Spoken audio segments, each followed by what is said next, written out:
ಹಾಗೆ ಆಧ್ಯಾತ್ಮಿಗಳ ಧಾರ್ಮಿಕತೆಯ ಒಲವಿರುವವರ ಅವರೆಲ್ಲರ ಆಕರ್ಷಣೆಯ ಕೇಂದ್ರ ಮಹಾಕುಂಭಮೇಳ.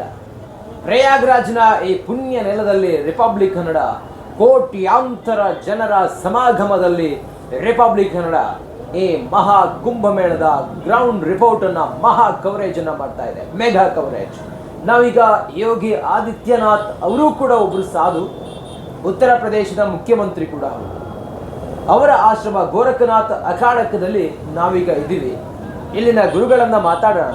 ಸುಮಾರು 10-15 ದೇಶಗಳಲ್ಲಿ ಗೋರಖನಾಥ್ ಆಶ್ರಮದ ಅಖಾಡದ ಶಿಷ್ಯರು ಕೂಡ ಇದ್ದಾರೆ.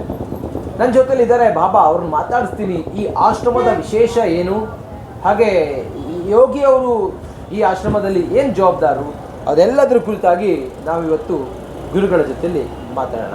ಗುರುಜಿ ನಮಸ್ಕಾರ. बोल गुरु गोरखनाथ जी महाराज की जय, अलख निरंजन बेज भगवान की जय. पूछिए बाबा, गोरखनाथ अखाड़ का विशेष क्या है बाबा? गोरखनाथ का विशेष ये है कि हमारे साधु संत जो भी हिमालय में और अपने अपने स्थानों में ज्ञान ध्यान तपस्या करते हैं, साधना करते हैं, जिसकी सिद्धियाँ प्राप्त करते हैं और वो जन कल्याण करते हैं उन्हीं सिद्धि के द्वारा. और ये महाकुंभ में सारे एक साथ यहाँ आते हैं, जो हमारा एक प्रकार से नाथ संप्रदाय का संगठन है. इसमें गुरु शिष्य, गुरु भाई, भक्त सब एक दूसरे को मिलते हैं, रहते हैं और कुंभ का आनंद लेते हैं. योगी आदित्यनाथ उत्तर प्रदेश का मुख्यमंत्री भी ये आश्रम का एक भक्त, एक संत, अध्यक्ष है. हाँ, हमारे नाथ संप्रदाय के महंत योगी आदित्यनाथ जी जो उत्तर प्रदेश के सीएम हैं, वो हमारे नाथ संप्रदाय के अध्यक्ष भी है. और नाथ संप्रदाय की जितने भी संस्कृति है, संस्कार है, जो हमारे सनातन नाथ संप्रदाय जो है, इसकी जो संस्कृति है, ये इसका उन्होंने अपने ही सीएम के माध्यम से साम दाम दंड से प्रचार प्रसार किया है. और आज उन्हीं के कारण पूरे विश्व में हमारा नाथ संप्रदाय प्रसिद्ध हुआ है. ये महाकुंभ मेल ये पवित्र भूमि में चल रहा है.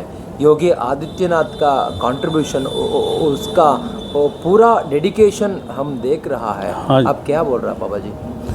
उनका जितना भी पूरा डेडिकेशन है, इसमें कोई भी कमी नहीं है. हर चीज़ में परिपूर्णता उन्होंने बनाई है, क्योंकि वो खुद संत है, खुद साधु है. उनको पता है कुंभ में साधु संतों की क्या ज़रूरतें हैं, इसलिए उन्होंने हर प्रकार की सुविधा, और वो भी अत्यंत साइंटिफिक और बहुत ही अच्छे तरीके से पूर्ण कुंभ की उन्होंने जितना भी 10-15 किलोमीटर में ये फैला हुआ है, अभी तो पूरे जो प्रयाग कुंभ है, ये पूरा कवर करके उन्होंने साम दाम दंड से शासन प्रशासन सब हिसाब से, देखो कितना मतलब इसका आयोजन जो है कितना मतलब इतना जटिल. हमारे साधु संत अलग अलग स्वभाव के होते हैं, अलग अलग तरीके से होते हैं. हर किसी की ज़रूरत कैसी पूरी करना, इसका उन्हें पूर्ण ज्ञान है, और उसी प्रकार उन्होंने ये सारी व्यवस्था की है. जो व्यवस्था केवल टीवी में देख के ही लोग आकर्षित हो रहे हैं, तो यहाँ आके कितना आनंद हो रहा है. तो इस प्रकार से उन्होंने बहुत अच्छा नियोजन आयोजन किया है. बाबा, ये महाकुंभ भारत की पर्वकाल बाबा, ये आदिकाल से चलता आया है.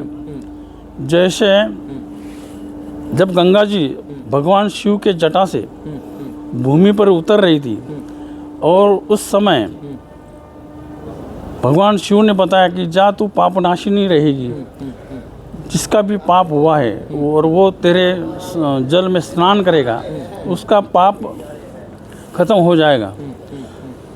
तो फिर माता गंगा ने ये पूछा कि ये सभी लोग मेरे इसमें स्नान करेंगे जल में, और वो पाप मेरे अंदर आ जाएगा, तो वो पाप कहाँ जाएगा, उसका दोष मुझे लगेगा. तो भगवान शिव जी ने, आदिनाथ जी ने ऐसा वरदान दे दिया है कि जा बोले जब भी कोई साधु संत कुंभ मेले में और पर्व में जब तेरे अंदर स्नान करेंगे तो तेरा सारा पाप धुल जाएगा। इसीलिए ये कुंभ का आयोजन होता है। मतलब मेन पर्पज यही है, क्योंकि संसार में जितने भी इंसान हैं, समझ ना समझ में पाप पुण्य होता रहता है। तो उस बात में उसका वरदान गंगा जी को दे दिया। और जब से कुंभ में साधु संत कहीं भी हो, संसार के किसी भी कोने में हो, वो जरूर आएंगे यहाँ और गंगा जी में स्नान करेंगे। बाबा जी, विश्व के लिए ये महाकुंभ क्या संदेश दे रहा बाबा जी? विश्व के लिए यही संदेश देता है कि देखो हमारा सनातन परंपरा जो साधु संतों के आधार पर चल रही है, और इतना बड़ा संगठन 40 करोड़ लोग यहाँ आ रहे हैं, 40 करोड़ लोग आ रहे हैं, जिसमें साधु संत के दर्शन के लिए आ रहे हैं, पाप का विमोचन करने के लिए और पुण्य कमाने के लिए अनेकों भक्त, ऐसे 40 करोड़ लोग यहाँ आ रहे हैं। तो इतनी बड़ी हमारी एक ही है, हम एक मुट्ठी में बांध रहे हैं। ये कुंभ सभी को बताता है। जहाँ भी हमारा अध्यात्म, हमारा सूक्ष्म वेद ये कहता है कि जब भी इतने सारे लोग एक जगह आते हैं और सबकी एक ही भावना होती है, तो एक बहुत बड़ी शक्ति निर्माण होती है। इसी प्रकार यहाँ जितने भी साधु संत आए हैं, जितने भी भक्त लोग आए हैं, इनकी जो भगवान के प्रति जो भक्ति है, श्रद्धा है, और जो वही शक्ति रूप में काम करती है। और ये शक्ति विश्व कल्याण के लिए वसुदेव कुटुंबकम इस रूप से कार्य करती है।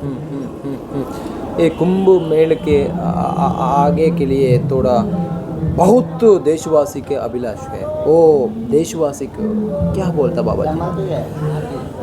हमारा देशवासी तो आनंद, मंगल और पुण्य कमाता है। और सबसे बड़ी बात, साधु संतों के ऊपर, सनातन परंपरा के अनुसार साधु संतों के ऊपर केवल हमारा देश नहीं, पूरा विश्व आधार, पूरे विश्व का आधार हमारे साधु संत है। क्या हालांकि मैं 10 देशों में प्रचार करके आया हूँ, जहाँ की उन्होंने इस सनातन परंपरा को अपनाया है। और जबकि किसी भी परंपरा में या धर्म में हमारा जैसी सनातन परंपरा, क्योंकि हमारा उद्देश्य है वसुदेव कुटुंबकम, हम सब एक है। ये विश्वची माझे गुरु, ये विश्वची माझे। तो इस प्रकार है सारे विश्व का बंधुत्व हमारे सनातन परंपरा में है। यही बात सबको अच्छी लगती है। क्या ओके। और दूसरे देश में नाथ परंपरा शिष्य कितना देश में नाथ परंपरा है? पूरे विश्व में फैला हुआ है नाथ संप्रदाय। और बहुत सारे जहाँ मैं जाके आया हूँ, वहाँ आश्रम बने हैं, साधु संत भी बने हैं, और वो अपने देश में हमारी संस्कृति का ये करते हैं। आप 15,000 पुस्तक लिख दिया, आप वो पूरा आपको संकल्प क्या है, आपका उद्देश्य क्या है, आप क्या मैसेज देता हूँ लोगों को बाबा जी? हमारा मैसेज ये है कि जो भी मनुष्य है, चाहे हमारा देश का हो चाहे विदेश का है, कोई भी हो, इसको इस पाप पुण्य से परे होके मुक्ति के तरफ जाना है। ये नाथ संप्रदाय की देन है। गुरु गोरक्षनाथ जी का हठ योग साधना में ये परंपरा ऐसी है कि योगी या मनुष्य अगर हमारे नाथ संप्रदाय का हठ योग अपनाता है और साधना करता है, ध्यान धारणा समाधि तक चला जाता है, तो वो पाप पुण्य से परे जाके मुक्त हो जाता है। अवधू योगी भरे धर्म की साख, जैसा देखा वैसा कहे, पाप पुण्य से न्यारा रहे। इस प्रकार की ये उपाधि है, यही सबसे बड़ा संदेश है। और जैसे गीता में भगवान श्री कृष्ण ने निष्काम कर्म योग का उपदेश दिया है, उसी आधार पे हमारा जो योग है, ये साधना है, जो ध्यान धारणा समाधि है, ये हर इंसान को निष्काम कर्म योगी बना सकता है। तो ये हमारे साधु संतों की नाथ संप्रदाय की जड़ है और यही संदेश मैं देना चाहता हूँ। इतने सारे पुस्तकें लिखी है, ये सारी पुस्तकें का जब सारांश निकाला तो उसका सारांश यही आता है, जिसमें हमारे शाबरी तंत्र मंत्र योग साधना और ध्यान धारणा समाधि सभी प्रकार के उसमें विश्लेषण किया है, जिसके द्वारा हर मनुष्य निष्काम कर्म योग करते हुए दृष्टा होते हुए वो माया से परे जाके मुक्त हो सकता है। ಓಕೆ, ಧನ್ಯವಾದ ಗುರುಜಿ. ನೋಡಿ, ಇದು ಗೋರಖನಾಥ अलक निरंजन योगी आनंदनाथ जी महाराज की जय हो। अलग निरंजन, अलक निरंजन अलग निरंजन। अलक निरंजन।